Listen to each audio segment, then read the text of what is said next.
नमस्कार, सगरमाथा टेलिभिजनको प्रस्तुति यस टिभी च्याटमा यहाँलाई स्वागत छ। म सुनिल दाहाल। न्यायालय फेरि विवादमा तानिएको छ। लेनादेना बाहिर आएको छ। बिचौलिया वकिल र लेनादेनामा सहभागी न्यायाधीश, अत्यन्तै खुल्ला छलफल र अडियो सार्वजनिक भयो। त्यसपछि न्यायालयमा तरङ्ग आएको छ र आम नागरिकले समेत यसमाथि चासोको साथ हेरेका छन्। न्यायको अन्तिम विश्वास, अन्तिम सत्य न्यायालय, तर न्यायालयमा आँसु किनबेच हुँदो रहेछ। यो सबैले आशंका गर्थे।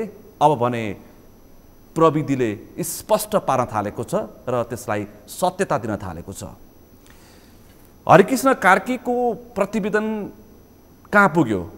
प्रतिवेदनको जुन आशय थियो त्यो आशय अनुसार न्यायालय सुध्रिन्छ भन्ने जुन किसिमको अपेक्षा थियो, त्यसको कार्यान्वयनमा देखिएको अडचनले अहिले न्यायालय झनै विकृतिग्रस्त हुन पुगेको छ। न्यायालय न्यायाधीश नियुक्ति प्रक्रियादेखि नै त्यसको विकृतिको प्रारम्भ हुन्छ भन्थे, अहिले पुष्टि भएको छ। आज हामी समग्र न्यायालयको अवस्था र न्याय पाउन के गर्छन्, न्याय दिलाउन के गर्छन्, न्यायमा कतिसम्मको लेनादेना हुँदो रहेछ, यिनै विषयवस्तुमा अत्यन्तै गम्भीरताका साथ बहस गर्ने प्रयासमा छौँ। आजको छलफलमा मसँग सहभागी हुनुहुन्छ वरिष्ठ अधिवक्ता हरिप्रसाद उप्रेती। यहाँलाई स्वागत छ। धन्यवाद। आराम हुनुहुन्छ? ठिक छ।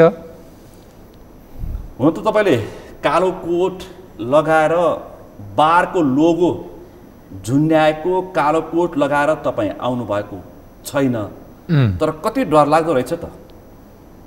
कालो कोटभित्र कालो चिज हुन्छ भन्थे मानिसहरूले। हिजो अस्ति आएको जुन न्यायाधीश र वकिलको वार्तालापले स्पष्ट पारिदियो। मान्नुहुन्छ? यसलाई तथ्य जे आएको छ बाहिर त्यसलाई अस्वीकार गर्ने कुरा भएन। त्यो तथ्य जे आएको छ त्यसलाई चाहिँ नि अब मान्नै पर्छ। त्यो आइसकेको छ, आम मान्छेले विश्वास पनि गरेका छन्।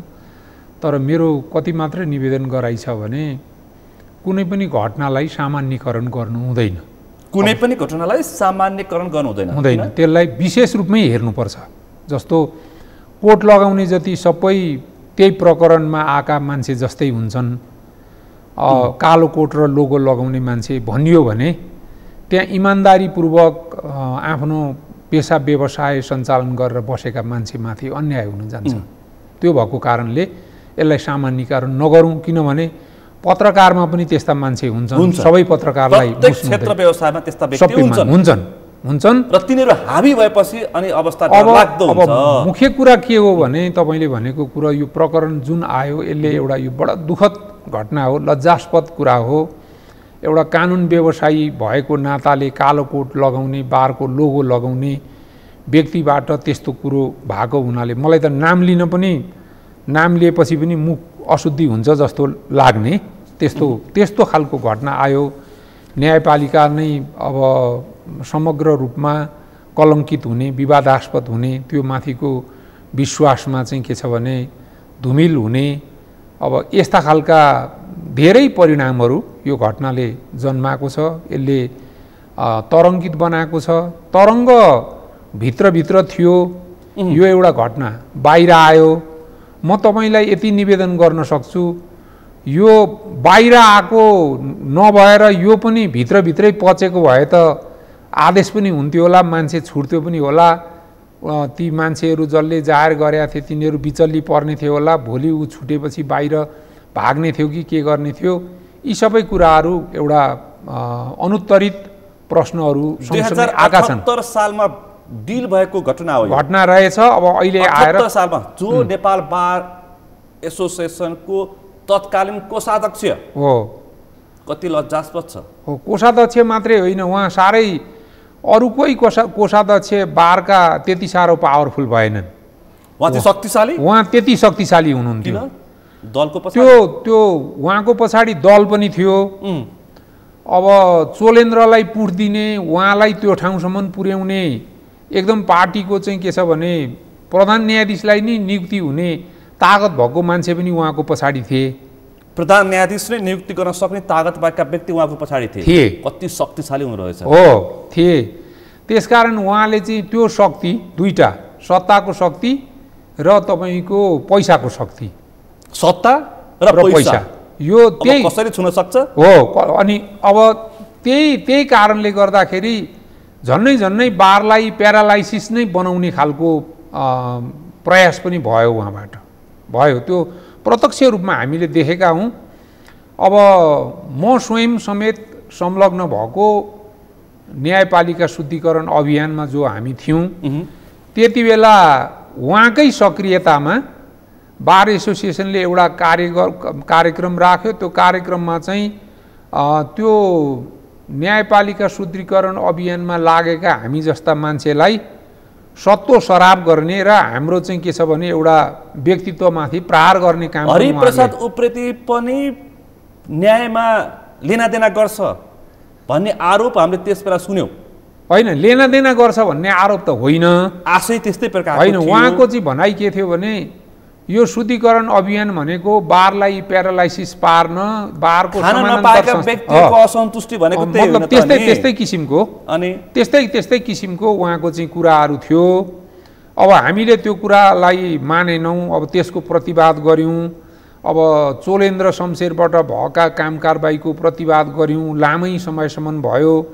अब उहाँ स्वयं बारले घोषणा गरेको आन्दोलन थियो। उहाँ कोषाध्यक्ष हुँदाहुँदै पनि उहाँ बारको विरुद्धमा हुनुहुन्थ्यो।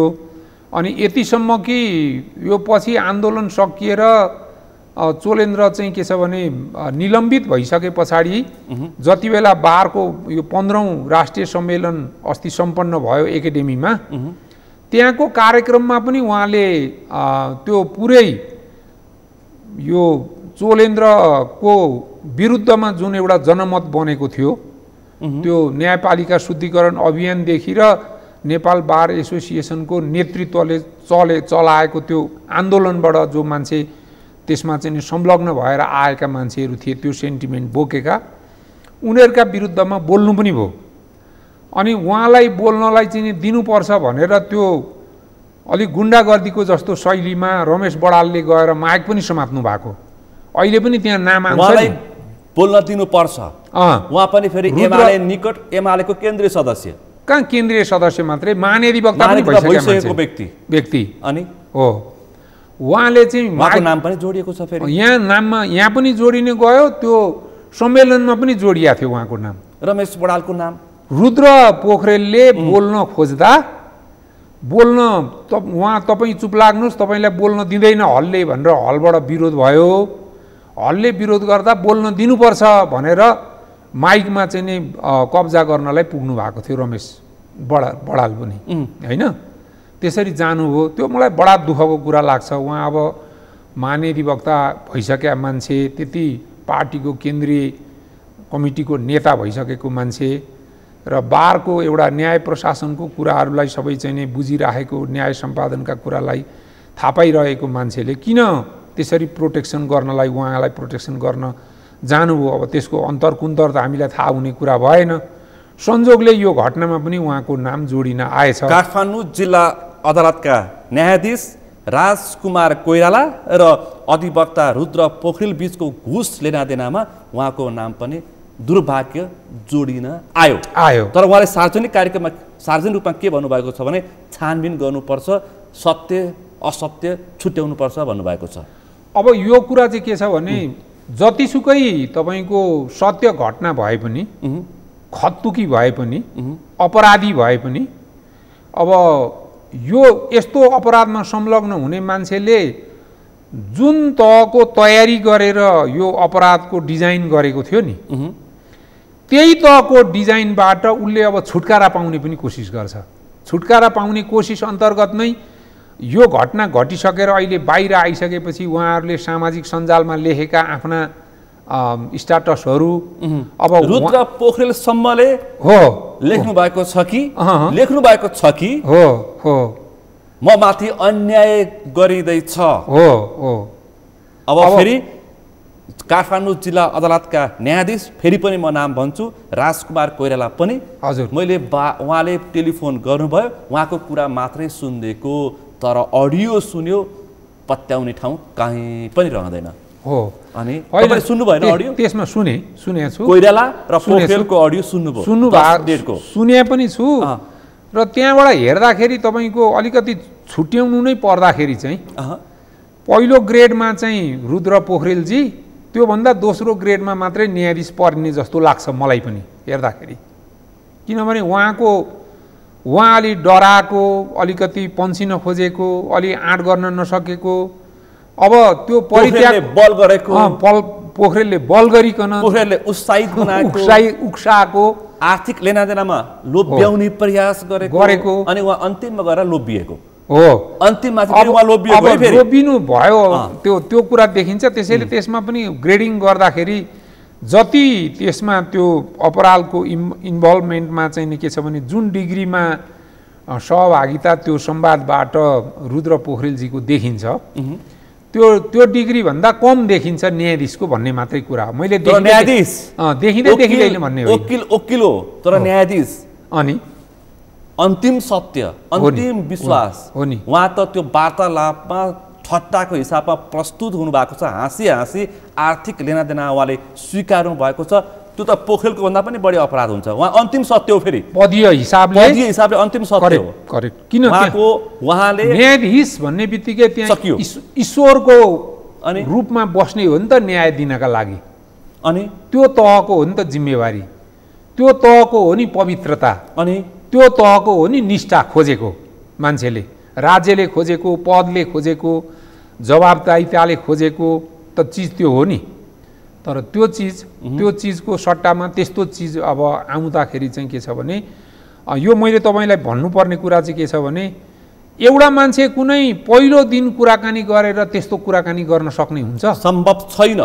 सम्भव छ? आत्मीयता बिना त्यो वार्तालाप हुन सक्दैन। त्यस्तो काम पटक पटक भएर धेरैवटा मुद्दामा भएर, धेरैवटा मान्छेका लागि गरेर, धेरैको आँसुमाथि खेलवाड गरेर त्यो तहमा पुगेका मान्छे। अनि यो एउटा मात्र दृष्टान्त बाहिरको हो, भित्र त कति हो। अब त्यति यस्तो, अब यो यस्तो मान्छे पनि अब जो अहिले बाहिरियो तिनीहरूले अरू कति गरे एउटा प्रश्न त्यहाँ। अर्को प्रश्न, जो अहिले बाहिरिए अब नबाहिरिने अरू कति छन्, नआएका कति छन्, पर्दाभित्र कति छन्, अरू कति छन् भन्ने खालको कुरा चाहिँ अर्को प्रश्न हो। त्यसैले गर्दा अब तपाईँ कस्तो राज्य व्यवस्थामा तपाईँ प्रधान न्यायाधीश नै भ्रष्ट हुन्छ, तल जिल्लाको न्यायाधीशदेखि मिलाएर पैसा खान्छ, जिल्लाका न्यायाधीशलाई चाहिँ तपाईँको पैसामा लेनदेन गरेर न्याय बिक्री गर्नका लागि आफ्नो पदबाट दबाब दिन्छ अथवा संरक्षण दिन्छ भन्ने कुरा कोही मान्छेले सोच्या हुन्छ? त्यस्तो कुरो संविधानका निर्माताले सर्वोच्च अदालतको प्रधान न्यायाधीशको व्यवस्था संविधानमा लेखिरहँदा कस्तो प्रधान न्यायाधीशको परिकल्पना गरेको होला? यस्तै प्रधान न्यायाधीशको परिकल्पना गरेको प्रश्न त मैले तपाईँलाई गर्नुपर्छ, प्रति प्रश्न गर्नुपर्छ। गरौँ न प्रश्न। के गरेको तपाईँले? तपाईँ वरिष्ठ अधिवक्ता हो, खोइ त तपाईँहरूको होइन भूमिका खोइ? अब यस्तो नि, तपाईँले राम्रो न्यायाधीशलाई त्यहाँ ल्याउने व्यवस्था गर्दा लेख्ने त त्यस्तै शब्द हो नि, त्यस्तै वाक्य हो नि त संविधानमा लेख्ने।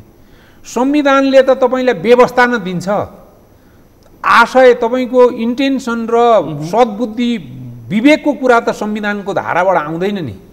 त्यो त कसले हो भने संविधानको प्रयोगकर्ताले देखाउनु पर्ने कुरा हो नि त। त्यो कुरा त म यो पटक भन्दैछु, संविधानले व्यवस्था मात्रै दिन्छ, त्यसले क्षमता पनि दिँदैन, विवेक पनि दिँदैन। तपाईँको त्यो एउटा चाहिँ के छ भने त्यो न आपराधिक भावना नै दिन्छ त्यसले। त्यो एउटा भन्छ नि, जति मान्छे शक्तिशाली पदमा पुग्छ त्यति नै निरपेक्ष ढङ्गले उसले शक्तिको दुरुपयोग गर्छ भन्ने मानिन्छ क्या। शक्ति भनेको चिज त्यस्तो। तपाईँ यसो लट्ठी हातमा लिनुभयो भने लट्ठी लिएर तपाईँ चुप लाएर बस्न सक्नुहुन्न, त्यसलाई यता घुमाउनुहुन्छ, उता घुमाउनुहुन्छ, पल्टाउनुहुन्छ, कहिले अर्को हातमा सार्नुहुन्छ, त्यो शक्ति हो नि, त्यो चकचके। त्यस्तो हुन्छ। झ्याप्रक्कै 2 हान्देऊ, 2 झ्याप्रक्कै 2 हान्देऊ, 2 करोड हो। अनि त्यहाँ 200 करोड हानि पनि चर्चा सुनियो कुनै समय, 200 करोडसम्म हानिएको पनि चर्चा सुनियो घप्रक्कै पारेर। अनि के गर्नुपर्छ त यहाँ पैसा कमाउन? सेटिङ। त्यही म भन्छु, जहाँ पनि सेटिङ। बजेटमा सेटिङ सुनिन्छ, न्यायालयमा सेटिङ सुनिन्छ, पुलिसका सेटिङ सुनिन्छ, ठेक्कापट्टामा सेटिङ सुनिन्छ। अब हुँदा हुँदा हुँदा हुँदा घप्रक्कै न्यायालयमा पनि सेटिङ। यो यस्तो हो, यो कस्तो हो भने तपाईँको राज्य व्यवस्था नै अब त्यो भूमिगत गिरोह पहिला पञ्चायती व्यवस्थाका पालामा सूर्यबहादुर थापाले पहिला प्रयोग गरेको शब्द हो भने त्यो चाहिँ त्यसको आशय चाहिँ के भने जो पदीय हिसाबले पावरमा छैन, देखिँदैन, कहीँ उनीहरूको भूमिका देखिँदैन, उनीहरू भित्र बसेर काम गर्छन् र भित्रबाट त्यो पावरमा बसेका मान्छेहरूलाई चलाउँछन् भन्ने खालको कुरा हो। अब यो तपाईँलाई म के निवेदन गर्न चाहन्छु, यो परिप्रेक्ष्यमा तपाईँले यो प्रसङ्ग उठाइहाल्नुभयो। यो गिरोहबाट काम गर्ने, भित्री रूपमा काम गर्ने, माफियाको हिसाबले काम गर्ने, भूमाफिया, औषधि माफिया, वन माफिया, जग्गा माफिया, यी धेरै छन्। यिनीहरू एक्लै हुँदैनन्। हेर्नुहोस्, यिनीहरूसँग न्यायाधीश हुन्छ, पुलिस हुन्छ, पत्रकार हुन्छ, सेना हुन्छ, अझ कतिपय अवस्थामा तपाईँका विदेशीहरू पनि हुन्छन्। त्यो ठुलो एउटा सञ्जाल बनेर एक ठाउँमा उसको एउटा कुरा हुने बित्तिकै अर्को ठाउँको अर्काले चाहिँ के छ भने डिफेन्ड गर्ने, त्यसलाई बचाउने, त्यसलाई छुटाउने हरकतहरू सुरु हुन थाल्छ। अब तपाईँ हेर्दै जानुहोस् न, अहिले प्रारम्भका बेलामा अहिले कोही बोलेनन्, स्तब्ध भए भन्ने ठाउँ छैन, मान्छे काँपे पनि होला कतिपय। अब कतिपयलाई म पनि पर्छु कि भन्ने डर पनि भएको होला। तर बिस्तारै बिस्तारै अब यो घटना अब आज 3 दिन भयो, अब 4 दिन 5 दिन पछि चाहिँ के छ भने फडा उठाउँदै उठाउँदै उठाउँदै उठाउँदै जान्छन् र जुन शक्तिले उहाँहरूलाई त्यो ठाउँसम्म पुग्न प्रोत्साहित गर्यो, त्यो काम गर्नलाई प्रोत्साहित गर्यो, त्यो हरकत देखाउने प्रोत्साहित गर्यो, त्यही शक्तिले अब ऊ निर्दोष छन्, उनले सफाई पाउनुपर्छ, उनको कुनै दोष छैन, यो बनावटी हो, यो सिर्जना गरेको हो, यो सोकल हो, गरेको छ, यसमा प्रविधिको प्रयोग गरिएको छ भन्ने खालका अनेक तर्कले अपराधलाई धुन खोज्छन्। त्यही हो, त्यो शक्तिले छोड्दैन। त्यसै जुन शक्तिले त्यहाँ पुर्यायो, त्यो शक्तिका तिनीहरू त अहिले मेरो विचारमा अँध्यारो कोठामा कहीँ बसेर अब कसरी छुटाउन सकिन्छ, ककललाई यसमा समात्नुपर्छ, ककललाई भन्नुपर्छ। अब त्यो 3 सदस्यीय छानबिन समिति बनिसक्यो, त्यहाँ प्रभाव पार्ने पनि अब योजनाहरू बनेर आएको होला। नभएका पनि हो, यसअघि होइनन्, भएका थिए, हुन सक्छ हो, यस्तो किसिमको कुरा हुन सक्छ। हेर्नुहोस्, त्यसैले यो गिरोह हुन सक्छ भन्ने नि भएन, हुँदो रहेछ हो त गिरोह। त्यसैले मैले यो शब्द प्रयोग गरेको गिरोह भनेको प्रकट हुँदा पात्र एउटा व्यक्ति विशेष देखिए पनि त्यो प्रवृत्तिभित्र चाहिँ गाँसिएका त्यसको सञ्जाल त्यसको चाहिँ ज्यादै ठुलो हुन्छ। किनभने मैले त तपाईँलाई हेर्नुहोस्, यत्रो बार एसोसिएसनको केन्द्रीय बारको अध्यक्षको चुनाव जित्दाखेरि पनि मैले त्यति बधाईका समाचारहरू पत्र पत्रिकामा छापेको मैले देखेका थिइनँ जति रुद्र पोखरेलजी त्यो उच्च अदालत बार पाटनको अध्यक्षमा चुनाव जित्दाखेरि उहाँलाई बधाईका सन्देश त्यति छापिएका थिए। मलाई आश्चर्य लागेको छ त्यो घटना। त्यति बेलाको उहाँले जितेका बेलाको पत्र पत्रिका तपाईँहरूले खोजेर हेर्नुभयो भने नेपाल बारको अध्यक्षको चुनाव जित्ने मान्छेले पनि नपाएको बधाईको संख्या रुद्र पोखरेलले एउटा एकाइ बारको अध्यक्ष जित्दाखेरि एउटा इकाइ बारको अध्यक्ष हुँदा जित्नु त्यो पाउनु भएको छ। त्यति धेरै बधाई के हो, पत्र पत्रिकामा शुभकामना आयो। त्यो कारण के हो? के लोकप्रियता हो? त्यो होइन, लेना देना, प्रभाव, अरू के त हुन सक्छ। अनि त्यस्तो खालको कुरा छ। त्यसैले गर्दाखेरि अब एउटा पात्र अहिले देखा परे। अब तपाईँले यसो गर्नु पर्यो, अब देखा परेकालाई 2047 सालदेखि 2079 सालसम्म अब जो शक्तिमा आए अथवा जो न्यायाधीश भए, यी प्रत्येक न्यायाधीशहरूको 3 पुस्तेको सम्पत्ति छानबिन गर्ने एउटा समिति बनाउनु पर्यो तपाईँले। अब समिति बनाएर हामीले बनाएर के गर्नुहुन्छ? बार एसोसिएसन सरकारी संस्था होइन, तपाईँहरूको पत्रकार महासङ्घको चाहिँ नि जस्तै एउटा स्ट्याटसको हो, मतलब कानुनी रूपमा। यो त राज्यको निकायले गर्नु पर्यो। मैले भोलि म तपाईँले दबाब दिन सक्नुहुन्छ, तपाईँले छानबिन समितिको अध्यक्ष बनायो भने तपाईँले ब्याङ्कसँग मागेर चाहिँ नि खाता पाता उनीहरूको आफन्तहरू परिवारका मान्छेको नामको खोज्नुपर्छ, ट्रान्ज्याक्सन हेर्नुपर्छ, ब्याङ्क स्टेटमेन्ट माग्नुपर्छ, सम्पत्ति जग्गाको मालपोत कार्यालयसँग लगत माग्नु पर्ला, सेयर बजारका कुराहरूसँग स्टक मार्केटसँगको सूचना लिनु पर्ला, लगानीको उद्योग कार्यालय कम्पनी रजिस्ट्रारको कार्यालयसँग बुझ्नु पर्ला। त्यो तपाईँले लेखेर पठाएको तपाईँ र म सदस्य र अध्यक्ष भएको कमिटीले लेखेर पठाएको जवाब दिन्छन् ती निकायले। जो निकाय तिनीहरूकै मातहतमा छन्, जो निकाय तिनीहरूकै दबाब र प्रभावमा छन् दिन्छन्। सम्भव छैन? सम्भव छ।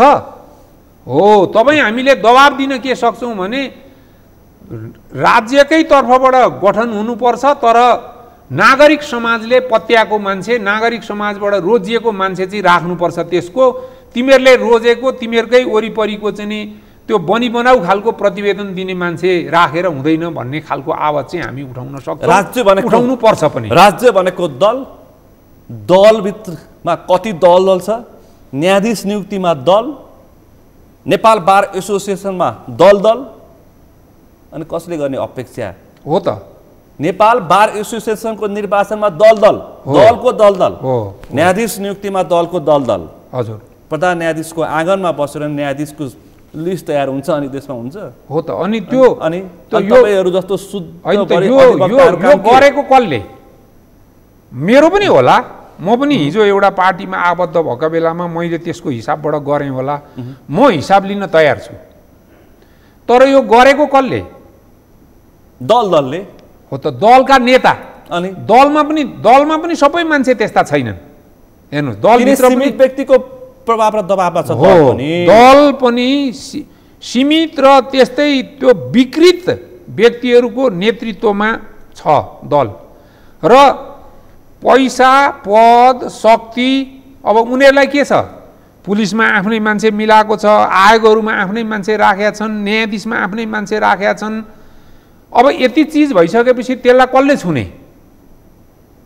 पटक पटक चुनाव तिनीहरू नै जितेर आउँछन्, पटक पटक पार्टीको चुनाव पनि जित्छन्। अरू ठाउँमा त विन्स्टन चर्चिल पनि तपाईँको त्यत्रो विश्वयुद्धबाट चाहिँ नि उसले आफूलाई जोगाएको मान्छे त्यस पछाडिको निर्वाचनमा चुनाव हारेको थियो नि। अनि पत्रकारलाई सोधेछ चर्चिलले, म किन हारेको भन्दाखेरि सायद तपाईँले धेरै ठुलो योगदान पहिला दिएको हुनाले अब फेरि जितेर पदमा बस्दाखेरि त्यो पहिलाको योगदानलाई पनि विवादास्पद पार्ने काम पदमा बसेपछि मान्छेले गर्न सक्छ। त्यसकारण तपाईँ कहीँ विवादमा नआइकन इतिहासमा एउटा संरक्षित भएर बस्नुस् भन्ने, सम्मानित भएर बस्नुस् भन्ने एउटा सन्देश दिएको हो मतदाताले भन्ने जवाफ दिए क्या पत्रकारले विन्स्टन चर्चिललाई। कति व्यङ्ग्यात्मक छ अनि र कति मार्मिक पनि छ फेरि। त्यसले गर्दाखेरि यहाँ त सर्वकालिक हुन्छ। हेर्नुहोस्, उनीहरूको पार्थिव शरीरै अन्त नभएसम्म शक्ति छोड्नेवाला छ। एक पटक प्रधानमन्त्री भएर मैले के काम गरेँ, जनताले सम्झन लागेको काम यो मान्छेले के गर्यो भन्ने कुरा केही नभन्ने, तर पटक पटक त्यो पद चाहिने, पार्टी अध्यक्ष पनि चाहिने, अनि तपाईँको प्रधानमन्त्री पनि हुनुपर्ने। एक पटक होइन, 2 पटक होइन, 5 पटकसम्म प्रधानमन्त्री हुनुपर्ने। के छ त्यो? खुट्टामा उभिन नसक्ने अवस्था आइसक्यो शारीरिक अवस्थामा। तर अब उनीहरूलाई मात्रै के भन्नुहुन्छ? जनताले तिनीहरूलाई नि छानेर पठाउँछन्। जनता पनि बेइमानी हुन्। बेइमान होइन त? बेइमानी हुन्। म त बारम्बार भन्दै आएको छु, त्यस्तालाई चुन्दै आउने जनता पनि बेइमानी हुन्। एउटा भन्छ क्या उखान, नेता कस्ता जनता जस्ता, जनता कस्ता नेता जस्ता। सकिगयो नि। यति भनेपछि कति भन्नुपर्छ अब? अनि अब के गर्ने त? सबै यस्तै होइन नथालिङ्ग छरपष्ट पारेर छोड्दिने कि अब अहिले सकेको जति बोल्ने? अहिले यस्तो छ, अब के छ भने कति राज्यले गर्ने काम कारबाही भने तपाईँ हामीको अनअफिसियल हुँदैन। तपाईँ जस्तो तपाईँलाई एउटा घर किन्नु पर्यो, गएर यसो घर भयो, पैसा आफूसँग छ भने जुन घर चित्त बुझ्दो हुन्छ एउटा घर किन्न सक्नुहुन्छ। तर राज्यले त्यही घर किन्नु पर्यो भने के गर्नुपर्छ?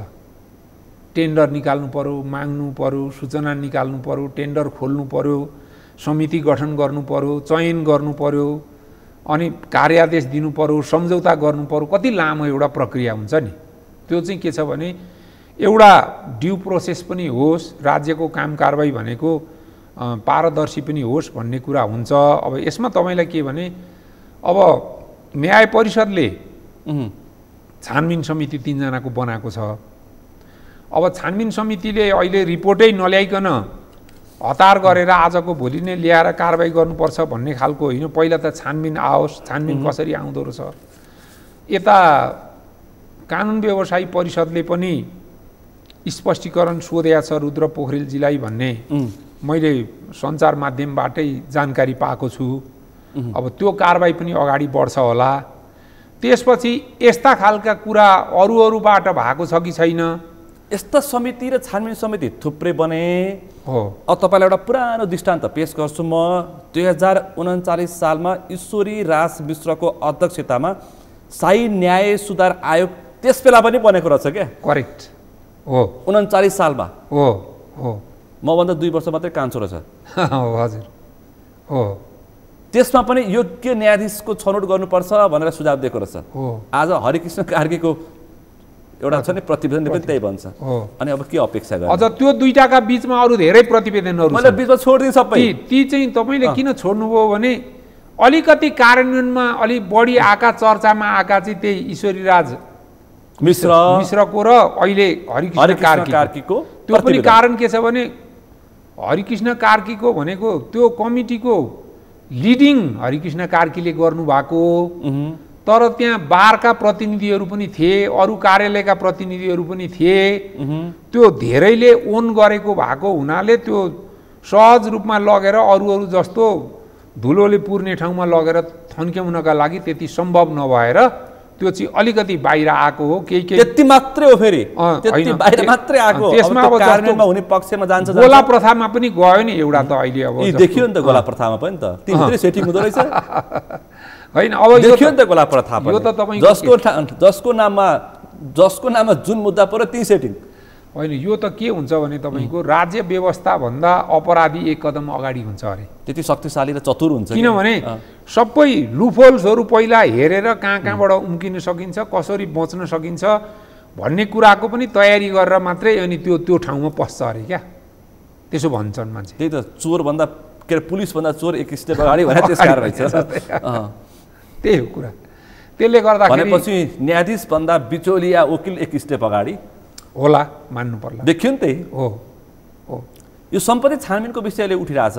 केही जिम्मेवार हामीले सम्पत्ति केही जिम्मेवार न्यायाधीशहरूको वकिल जनप्रतिनिधिहरूले पनि संसदमा बोलेका छन्, हो बोलिरहेका छन्। न्यायाधीशको सम्पत्तिको छानबिन गर्नुपर्छ भनेर हामीले धेरै पहिलादेखि उठाएका छौँ। बार एसोसिएसनका सम्मेलन। तपाईँको कपाल फुल्यो, प्रक्रिया सुरु भएन? अहिलेसम्म भएन। अब चटक्क परेका दौरा सुरुवाल लगाउने, राम्रो देखिने, कुर्सीमा माथि गएर बस्ने, न्यायाधीशको पद धारण गर्ने, भित्रभित्र त्यसरी चाहिँ सबै धमिरो लाग्ने खालको काम गर्दाखेरि पनि बाहिरबाट माननीय भनिदिनु पर्ने कस्तो विडम्बना। त्यही समाजमा तपाईँ हामी पनि बाँच्नुपर्ने। त्यस्तैबाट सम्मु थापाले भन्छन् वकिलले घुस दिन्छ, न्यायाधीशले खान्छ, अनि फेरि वकिललाई घुसको लागि व्यवस्थापन न्यायाधीशले गर्छ। सत्य साबित। अनि न्यायाधीश र वकिलसँगै बसेर कौडा हान्छ, त्यो पनि सत्य साबित। देखियो त धेरै छन् यस्ता प्रकरणहरू छन्। अब मान्छेको तपाईँले कस्तो हुन्छ भने यो अपरिचितहरूले जस्तो यो हाम्रो अहिले अन्तर्वार्ता सुनिराखेका आम दर्शकहरूले त यसलाई सामान्य रूपमा एउटा पत्रिकामा पढ्या जस्तो, एउटा किताबमा पढ्या जस्तो रूपले बुझ्नु होला। तपाईँ त सशरीर उपस्थित भएको एउटा वरिष्ठ अधिवक्ताले बोलेको यो चान्चुने होइन। अदालतभित्र नियमित अभ्यासमा भएका मान्छेहरूको अगाडि कुराकानी गर्ने हो भने हामीहरूको कुरा गराइका प्रत्येक वाक्यहरूभित्र को व्यक्तिको अनुहारहरू आउँछ भन्ने कुरा त्यहाँका मान्छेले बुझ्छन्। सिधै मुटुमा प्रहार गर्छ। आजको पत्र पत्रिका वरिष्ठ अधिवक्ताले बोल्नु भएको छ, पूर्व न्यायाधीशले सिधै मुटुमा प्रहार गर्यो 2 करोडले। तर 200 करोडले कति प्रहार गर्यो होला भन्दै हुनुहुन्छ। भनेपछि कति आँसुमा खेलवाड भएको रहेछ भित्रभित्र, कति भएको रहेछ, कति भिक्टिम भएका रहेछन्। अब के गर्नु यसको यथार्थ अब के गर्ने हेर्नु न। अब भ्रष्टाचार हुँदो रहेछ भनेर अदालत बन्द गर्न सकिँदैन, भ्रष्टाचार हुँदो रहेछ भनेर न्यायाधीश नियुक्ति गर्न बन्द गर्न सकिँदैन नि। त्यो त सिस्टम हो, चाहिन्छ। किनभने राम्रो पनि त्यसै गरी आउने त हो नि त्यो ठाउँमा। राम्रो न्यायाधीश आउने, न्याय पार्ने, विवेकशील एउटा चाहिँ के छ भने न्यायको एउटा भावले परिपूर्ण भएको मान्छे पनि आउने त त्यही प्रक्रियाबाट हो। त्यस कारणले हामी यो शुद्धिकरण अभियान भनेको कुरा चाहिँ के छ भने मान्छेको प्रत्येक न्यायाधीशको सम्पत्तिको जाँचबिच गरौँ, उसले सम्पादन गरेका कामहरूको निरीक्षण गरेर मूल्याङ्कन गरेर राखौँ। तपाईँले एउटा तलको न्यायाधीशको मूल्याङ्कन आजदेखि गरेर राख्नु हो भने 5 वर्षको मूल्याङ्कन जम्मा भयो भने 6औं वर्षमा अब त्यो न्यायाधीशहरू मध्येबाट कोही न्यायाधीशलाई माथि लानुपर्ने अवस्था आयो भने कसलाई लाने भन्नका लागि हिजोको मूल्याङ्कनको अभिलेख के छ भनेर पल्टाएर आउनु पर्यो नि। गोजीबाट नाम निकालिराख्नु परेन नि। अब अहिले त यहाँ त गोजीबाट नाम निकाल्ने परिपाटी छ।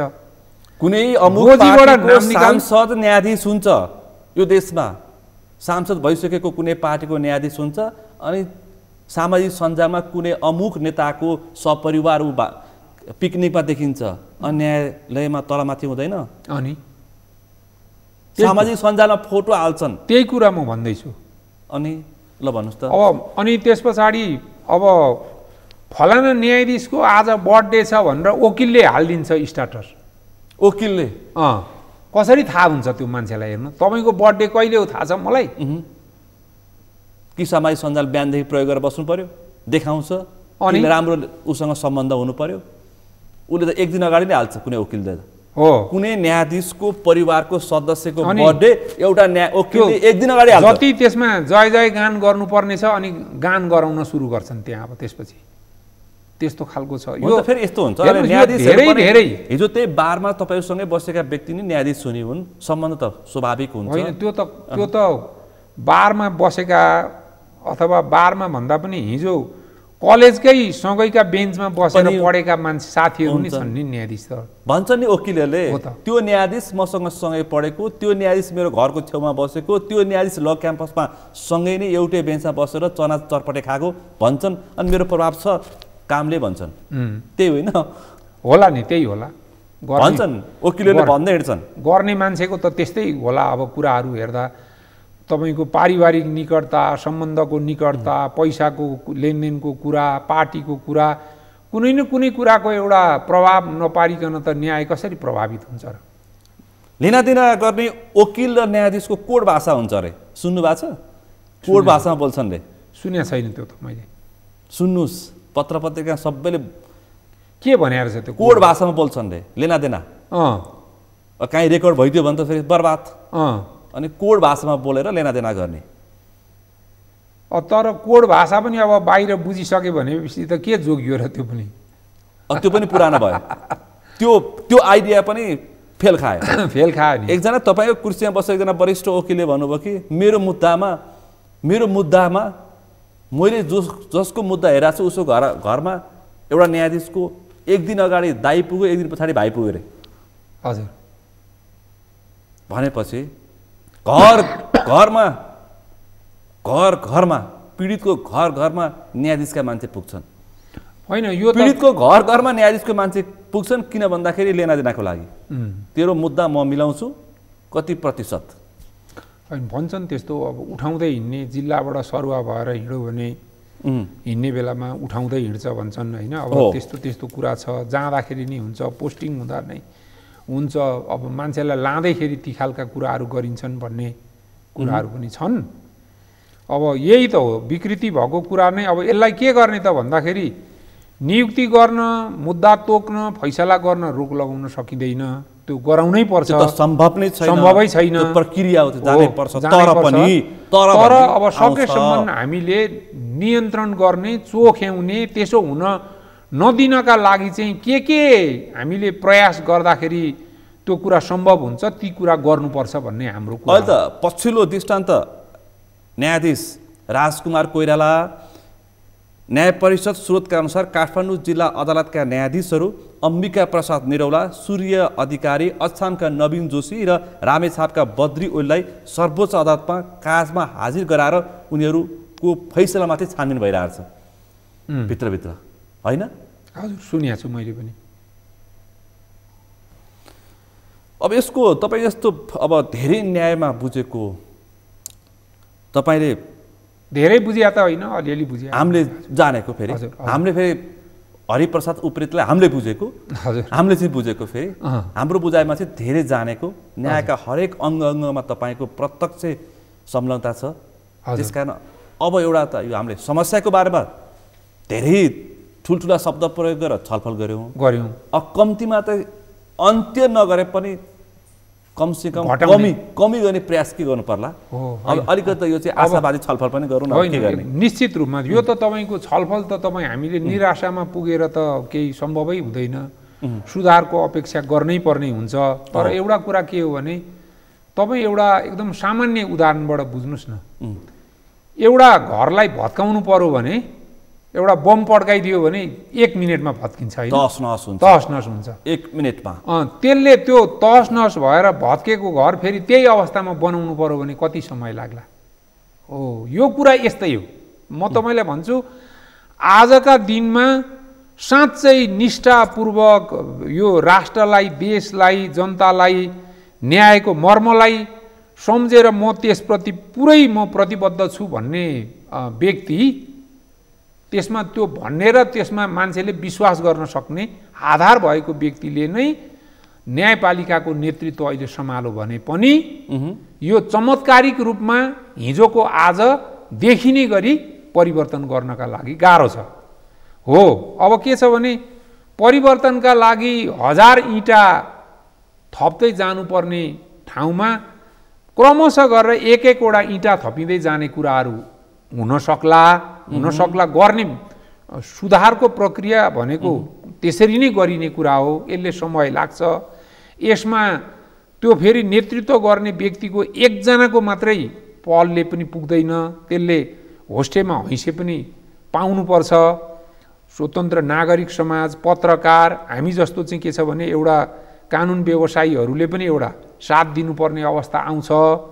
त त्यसका लागि के छ भने धेरै छन्। अब यसका सुधार गर्नुपर्ने कुरा भने सबैभन्दा यो छाडा भएको, सबैभन्दा बिग्रेको यसको मूल उद्गम ठाउँ भनेको चाहिँ न्याय परिषद हो। न्याय परिषद धेरैले प्रश्न त्यतातर्फ औँलो ठर्याउँछन्। न्याय परिषदलाई के गर्ने त? न्याय यस्तो छ, न्याय परिषदलाई के गर्ने भन्ने मैले तपाईँकै सुझाव मागेँ। ल, मैले भनेको छु तपाईँलाई। न्याय परिषदमा केही व्यक्तिहरूको भनाइ मैले सुनेको छु। कानुन व्यवसायी जस्तो बार एसोसिएसनको सिफारिसमा नियुक्ति हुने र प्रधानमन्त्रीको सिफारिसमा नियुक्ति हुने जुन 2टा सदस्य छन्, त्यसमा ती सदस्य चाहिँ हटाउनु पर्छ, ती राजनीतिक मान्छे भए भन्ने खालका कुराहरू आएका छन्। तर मैले त्यस्ता व्यक्ति नहुँदाखेरि पनि त्यो विवादास्पद नियुक्तिहरू भएका कुराहरू चाहिँ छन्। किनभने प्रधान न्यायाधीशै त्यो यस्ता व्यक्तिहरूलाई राखेन, तर प्रधान न्यायाधीशमा भएको व्यक्तिले पार्टीका कुराहरू सुनेर पार्टीका सिफारिस बमोजिमका मान्छे नियुक्ति गरिदियो भने ती वकिलहरू नै त्यहाँ प्रतिनिधित्व गरिराख्नुपर्छ र पर्दैन नि। त्यसकारण सबैभन्दा ठुलो कुरा भनेको हो, व्यवस्थामा पनि कहिलेकाहीँ दोष हुन्छ, कमी कमजोरी हुन्छ, त्यस्तो कुरालाई चाहिँ संस्थागत हिसाबले पनि सुधार गर्नुपर्ने कुरा आउन सक्छ। तर त्योभन्दा महत्त्वपूर्ण कुरा चाहिँ के छ भने कस्तो व्यक्ति त्यो पदमा बसेर काम गर्यो भन्ने कुरा चाहिँ महत्त्वपूर्ण कुरा हो।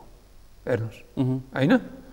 अब हेरौँ न अब मान्छे अब चाहिँ नि उसमा हेर्दाखेरि अब यतिको विकृति यो हिजो पनि नभएको होइन, तर त्यो डिग्री चाहिँ घट्दै घट्दै घट्दै घट्दै पहिला चाहिँ तपाईँको एउटा राम्रो सत्कर्मको हुने कामको रेसियो घट्यो कि बढेको?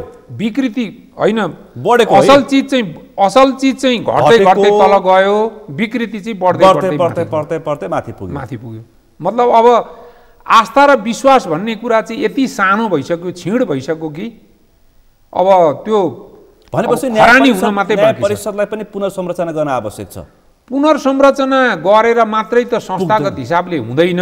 के गर्नुपर्छ? मान्छेको चयनमा हेर्नुहोस्, मान्छे व्यक्तिको चयनमा त्यो त्यस्तो चाहिँ दलीय प्रभाव अथवा चाहिँ तपाईँको राजनीतिक प्रभाव अथवा प्रधानमन्त्रीको सत्ताको प्रभावमा नियुक्ति हुने खालको कुरा आउन नदिने व्यवस्थापन गर्नुपर्छ। त्यसका लागि तपाईले पहिला एउटा सिफारिस गर्ने निकाय एउटा बेग्लै बनाउने, त्यसले चाहिँ नि सार्वजनिक सुनवाईबाट नामहरू लिएका नामभन्दा बाहिर गएर नियुक्ति गर्न पाउने, त्यतिमध्ये जस्तो 6 जना मान्छे नियुक्ति चाहिने हो भने 12 जनाको नाम लिएर आउनु पर्यो, त्यो नाम लिएर आएको भन्दा बाहिर जान नपाउने गरी राखिदियो भने अलि केही नाम लिस्ट तयार गर्दाखेरि नै आफ्नै मान्छे आफू अनुकूलको पार्न पनि सक्छन् नि। होइन, त्यो त तपाईँको एउटा प्यानल जस्तो बनाएर राखिदियो भने त्यो कतिजनालाई भए जति सबैलाई पार्दैन नि त। अब त्यसमा पनि फेरि कतिपयलाई पदेन पनि बनाउन सकिन्छ, कतिपय चाहिँ नागरिक समाजको तर्फबाट प्रतिनिधित्व गराउन पनि सकिन्छ। जति तपाईँको धेरै ठाउँबाट मान्छेले गएर त्यहाँ प्रतिनिधित्व गर्छन् त्यति नै एउटा कसैको एकाधिकार चल्ने चान्स चाहिँ कम हुन्छ नि। यसो गरियो भनेदेखि न्यायालयको नेतृत्व गर्नेले संवैधानिक अङ्गमा भाग पनि खोज्दैनन्, भ्याएसम्म मन्त्री पनि खोज्दैनन्। अनि यति गरियो भने अपेक्षा गरौँ दुईटा कुरा। एकातिर नियुक्तिको प्रक्रियामा सक्षम निष्ठावान मान्छेलाई लाने के गर्दाखेरि त्यस्तो मान्छेलाई लान सकिन्छ त्यो प्रक्रिया अपनाउनु पर्यो। अर्को चाहिँ गइसके पछाडि त्यसले काहीँ फेरि गति छाड्छ कि भन्नका लागि त्यसको कामको पर्फर्मेन्सको कुरालाई चाहिँ नियमित रूपमा अनुगमन गर्ने भनेपछि सँगै अनुगमन समितिको पनि आवश्यक देखियो। अब त्यहाँ पर्यो त्यो काम पनि गर्नु पर्यो। न त त्यसले पनि तेस्रो कुरा भनेको सम्पत्तिको विवरण प्रत्येक अब कति 6 महिनामा लिने, 1 वर्षमा लिने विवरण सार्वजनिक गर्ने भन्ने त कथा मात्रै देखियो। हो त गर्न सक्नु पर्यो नि त, त्यही त गर्नु पर्यो नि, तपाईले दबाब दिनु पर्यो नि। हो त दबाब त हामी त ए बाबा तपाईँ संसारको इतिहासमा कुन देशको प्रधान न्यायाधीशका विरुद्धमा 2 महिनाभन्दा लामो आन्दोलन चल्यो होला, 2.5 महिनाको आन्दोलन चल्यो होला भन्नुहोस् त। संसारमा अन्त कहीँ हुन्छ त्यस्तो? हुन त दुईटा कुरा भन्नुहोस् त। हामी वकिलहरूले गल्ती कुरा गरेको भए सबै अवहेलना लगाएर हामीलाई थुन्नु पर्ने, त्यहाँ गएर त्यो गेटमा गएर नारा जुलुस लगाउने, भाषण गर्ने वकिलहरूलाई थुन्ने ताकत हुनु पर्यो त्यो प्रधान न्यायाधीशमा। त्यहाँभित्र पनि रुद्र पोखरेल जस्ता मान्छे हुन सक्छन् हो, त्यसमा पनि तपाईँले ध्यान दिनु पर्यो हुँदा रहेछन्। हो नि, यस्ता रुद्र पोखरेल कति होलान्? त ती त आउँदै आएनन् नि आन्दोलनमा, त्यस्ता मान्छे आए त फेरि आएकामा पनि तपाईँको रटान त्यो आन्दोलनको विरुद्धमा रटान दिएर लेख्ने मान्छेहरू त 1 दर्जनभन्दा बढी छैनन् नि। तपाईँले त्यति बेलैको सञ्जालहरूमा हेर्नुभयो होइन, त्यसभित्र आएका माथि पनि आशंका छ। आएकामा पनि छ, आएका मात्रै शुद्ध भन्न पाइँदैन। म शुद्ध भन्दिनँ, म भन्दिनँ, म दाबी नै गर्दिनँ। आएका माथि पनि मानिसले आशंका गरेका छन् यो आउँदाखेरि तिनीहरूलाई पनि कता कता झसक पारेको होला। त्यति मात्रै होइन, त्यहाँ आएका मान्छेसँग लागेर जाँदाखेरि होइन तँ त यस्तो राम्रै मान्छे थिइस् त्यसका पछाडि लागेर हिँडिस् भनेर लाग्ने मान्छेहरूप्रति प्रश्न उठाएका पनि छन्। तपाईँले अब न्यायाधीशको सम्पत्ति छानबिन गर्ने कि सार्वजनिक गर्ने त्यो तपाईँहरूको जिम्मामा। अब अर्को प्रसङ्ग उठाउँछु। महान्यायाधिवक्ता दाजुलाई जिताउन संलग्न हुन्छन्, रेपको केसमा छुटाउन प्रयास गर्छन् यही देशमा। सुन्नुभएको छ, समाचार आइरहेछन्। सुनेको छु, दुःखद कुरा हो। अनि दुःखद कुरा हो, त्यस्तो नाम आउनुपर्ने गर्नुपर्ने अब छ मान्छे। मैले तपाईँलाई यही भने शक्तिको सदुपयोग गर्ने मान्छे कमै हुन्छ भन्छ। तिनै व्यक्ति नेपाल बारको उपाध्यक्ष भएर महान्यायाधिवक्ता बनेका व्यक्ति हुन्, म नाम लिन्न। जनताले बुझे हो होइन? हजुर। अब यस्ता समाचार सार्वजनिक हुन्छन्, विश्वास कहाँ गर्ने, छलफल के गर्ने, कसले सुनिदिने? हो हो। त्यसैले गर्दा तपाईँको अब सुधार कानुन व्यवसायभित्र पनि आवश्यक छ, न्यायाधीशभित्र पनि आवश्यक छ। यसका नियुक्तिका प्रक्रियामा, नियुक्ति गर्ने परिषदको संरचनामा पनि सुधारको आवश्यक छ। म त बार एसोसिएसन भित्रै देख्छु समस्या त। तीबाट प्रतित्व गरी मान्छेमा समस्या देख्छ, बाहिर पुगेपछि, सत्तामा पुगेपछि समस्या देखिन्छ। बाबा तपाईँलाई दालजी, म तपाईँलाई के भन्छु भने त्यो परतिरको फोहोरको खाडीबाट लामखुट्टेहरू निक्लिराखे, त्यहाँबाट उत्पत्ति भइराखे, उत्पादन भइराखे, तिनीहरूले त्यहाँ फुल पार्न पाइराखे भने त्यो लामखुट्टे कहाँ कहाँ पुग्छ नि? एक ठाउँमा मात्रै पुग्छ र? लामखुट्टेले स्वाद भेटायो भने 35,000 किलोमिटरबाट आइपुग्छ अरे। हो त त्यसरी 35,000 किलोमिटरबाट स्वाद, उसलाई स्वाद मन पर्यो भने 35,000 किलोमिटरबाट मान्छेको शरीर टोक्न आइपुग्छ लामखुट्टेले। हो अब भनेपछि बारमा त्यति खतरा रहेछ बारमा। यसको ठाउँ भनेको चाहिँ प्रमुख त्यो उत्पादन हुने खाडी भनेको चाहिँ राजनीतिक दल हो।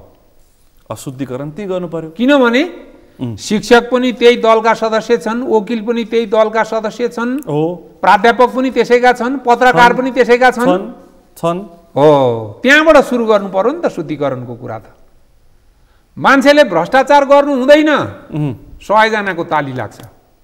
फलाना मान्छेले भ्रष्टाचार गर्यो, आधाको लाग्छ, आधाको लाग्दैन। अनि जब मान्छेको नाम जोडिन्छ नि, सिद्धान्तमा त के विवाद हुन्छ र?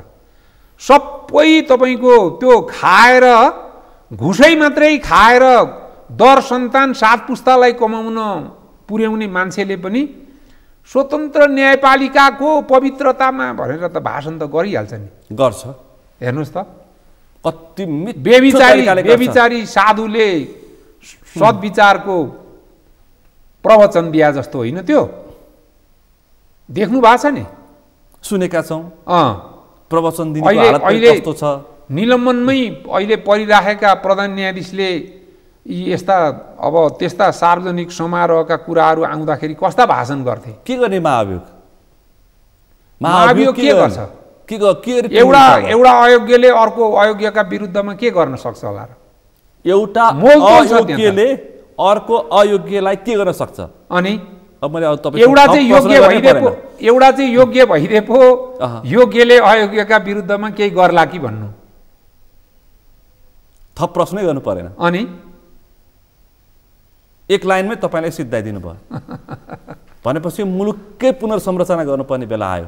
त्यसकारण त स्वतन्त्र उम्मेदवारहरू आइरहेछन्। यो चान्चु नै समर्थन, त्यसकारण स्वतन्त्र उम्मेदवारहरू आइरहेछन्। मङ्सिरको चुनाव आउँदैछ, प्रसङ्ग जोड दिएँ मैले पनि। होइन, आउँदैछन्, आउने कुरा राम्रो पनि हो। तर अब के छ भने अब ती स्वतन्त्र भएर आएका मान्छेहरू पनि कतै यही लामखुट्टेहरूको टोकाइमा, तिनीहरूकै आक्रमणमा परेर एउटा निराशजनक अवस्थामा नपुगुन् भन्ने खालको कुराहरू हो। भनेपछि यो महाभियोग टुङ्गो लाग्दैन, समय सकिन्छ, घर किन्छ, टुङ्गिन्छ। होइन, अब यसको संसदबाट मैले सुनेको त अमुक न्यायाधीशलाई प्रधान न्यायाधीश हुन नदिनका लागि यो कुरा गरेको हो।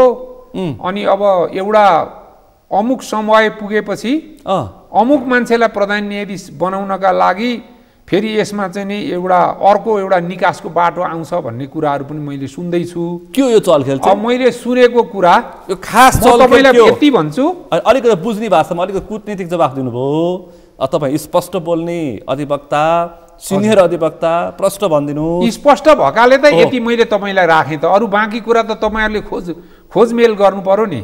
यो सूचना दिनेहरूले पनि आधी सूचना दिन्छन्, गन्तव्य चाहिँ दिँदैनन् क्या फेरि? होइन होइन, यो गन्तव्य यो ठाउँमा सूचना कम्प्लिट छ। हेर्नु, सूचना कम्प्लिट छ।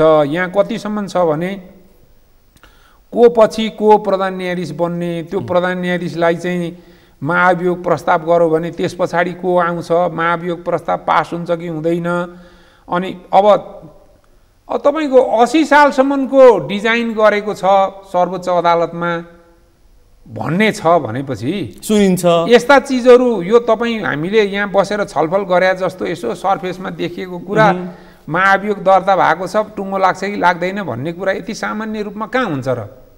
कतै काहीँ कतै सेटिङ भइरहेछ। यसको ठुलो डिजाइनहरू हुन्छ। काहीँ कतै सेटिङ, मान्छेले डिजाइन भन्दा पनि सेटिङ बुझ्छन्। आम नागरिकमा यो सेटिङ भन्ने शब्द सामान्य भइसकेको छ। मान्छेलाई कति बेला कुन ठाउँमा पुर्याएर कुन काम गराउने भन्ने सम्बन्धको चाहिँ तपाईको कुनै अमुक व्यक्तिले तयार पारिसकेको छ, योजना बनाएको छ, खाका तयार पारेर बसेको छ, कार्यान्वयन समय आएपछि हुन्छ। अनि के बोल्ने? अनि भत्काउनु पर्यो नि त। अब त्यो मिसनमा त जान्छन्, भत्काउनु पर्यो नि त त्यसलाई। अब खोजी भत्काउनु पर्यो। भत्काउनका लागि अब हामी हेर्नुहोस् ढुङ्गा हान्दै हिँड्नु भएन, लाठो उचाल्नु भएन, बन्दुक हान्नु भएन। हामीसँग भएको सबैभन्दा तागत भनेको यही आवाजको कुरा हो। बोल्ने हो। यो आवाज आज तपाईँले मलाई बोल्न दिनुभयो, यति कुरा मैले बोलेँ। आम दर्शक नेपाली नागरिकले हेरे। अब उहाँहरूले पनि अनुभूत गर्नुभयो होला कसरी गर्नुभयो। अब यो चाहिँ के छ भने राम्रो कुरा उपलब्धि हुनका लागि लामो समयको धेरै मान्छेको लगानीको र चाहिँ समयको खाँचो हुन्छ। तपाईँको ओभरनाइट यो परिवर्तन भन्ने कुरा आउन सक्दैन। अब त्यसैले गर्दाखेरि हामीले गर्यौँ, तपाईँहरूले गर्नुभयो, नागरिक समाजले गर्ने, अरू सबै त्यस्ता स्वतन्त्र उम्मेदवारले गर्ने, उम्मेदवारका बेलामा गर्ने, निर्वाचनका बेलामा गर्ने, आफ्नो आफ्नो ठाउँमा अब हामीले बुद्धि पुर्याउँदै जानुपर्ने स्थिति हुन्छ। अन्तिममा छु म, यो कमिसनको एउटा सिस्टमै बसाल्नुपर्छ सम्मको चर्चा सुनेको थियो, तपाईँले सुन्नु भएको छ? कस्तो हो? कमिसनको एउटा सिस्टमै बसाल्नुपर्छ। हो, यति कमिसन पछाडि अब त्योभन्दा बढी उसले डिल गर्ने अवसर प्राप्त नगरोस् भनेर कमिसनै छुट्याइदिने होइन। यस्ता चर्चाहरू आउने गरेका छन्। त्यो चाहिँ अलिकति एउटा कम्तीमा एउटा सहज माध्यम चाहिँ हुन्छ कि त्यो ढुक्कै हो। अब त्यो नेगेटिभ कुराबाट पोजिटिभ रिजल्ट ल्याउने खालको कुरा हो त्यो पनि। अब नत्र त्यस्तो त के होला र? मान्छे अब आफ्नै घाँस काटेर दिएर काम गर्ने मान्छेहरू पनि छन्। तपाईँको न्यायाधीशबाट नियुक्ति हुँदाखेरि, न्यायाधीशमा नियुक्ति भएको मान्छेको मृत्यु हुँदाखेरि कात्रो किन्ने पैसा नभएर मान्छेले सापट दिएर कात्रो किनेको भनेका कुराहरू पनि इतिहासमा दर्ज भएका कुराहरू छन्। सिराबाट न्यायको लागि हिँड्दै काठमाडौँ आएका दृष्टान्त पनि हामीसँग छन्। त्यो कसले हेरिदिने हो? त्यसले गर्दाखेरि हेर्नुहोस्, एउटा जनरललाई न्यायालयमा नियुक्तिदेखि सामान्यकरण चाहिँ नगरौँ। यसरी टुङ्गाइदिउँ मैले उप्रेज्यू। न्यायालयमा नियुक्ति, न्यायालयमा बिचौलिया, न्यायालयमा कमिसन, लेनादेना वकिलदेखि न्यायाधीशसम्म, आफन्तदेखि 3 पुस्तासम्म, यो सबैको एउटा जालो छ। त्यो नतोडेसम्म यस्ता घटना आइरहन्छ। करेक्ट, एकदम तपाईँको निष्कर्षमा चाहिँ म सहमत छु। तोड्नका लागि एकै दिनमा तोड्न सकिँदैन। यसका रूपहरू विभिन्न खालका छन्, विभिन्न ठाउँबाट हुन्छ। तपाईँ हामी बोल्न पनि बिस्तारै हुन्छ, हामी बोल्न चाहिँ छोड्नु हुँदैन। हस् त, आफ्नो व्यस्त समय उपलब्ध गराइदिनु भयो। अलि यो बहुचर्चित घटनामाथि केन्द्रित भएर छलफल गऱ्यौँ, स्पष्ट हुने गरी जनताको भाषामा जनताले बुझ्ने गरी बताइदिनु भयो। यो समय र संवादलाई आभार व्यक्त गर्न चाहन्छु। धन्यवाद। आज हामीले विशेष गरी एउटा अडियो सार्वजनिक भयो, जुन न्यायाधीश वकिल बीचको वार्तालाप 2 करोड झ्याप्पै पार्ने अडियोमाथि केन्द्रित भयौँ। र अडियोमा आवाज थियो काठमाडौँ जिल्ला अदालतका न्यायाधीश राजकुमार कोइराला र अधिवक्ता रुद्र पोखरेल बीचको लेनादेना अथवा न्यायमा सेटिङको जुन विषयले चर्चामा छ, त्यसै विषयमाथि एकजना वरिष्ठ वकिल हरिप्रसाद उप्रेतीसँग मैले छलफल गरेँ। आजको छलफल यहीँ टुङ्ग्याएँ। भोलि अर्को विषयका साथ कार्यक्रम एसटिभी च्याट ल्याउने बाचा गर्दै म सुनिल दाहाल पनि बिदा चाहन्छु। सगरमाथा टेलिभिजन हेर्दै गर्नुहोला। नमस्कार।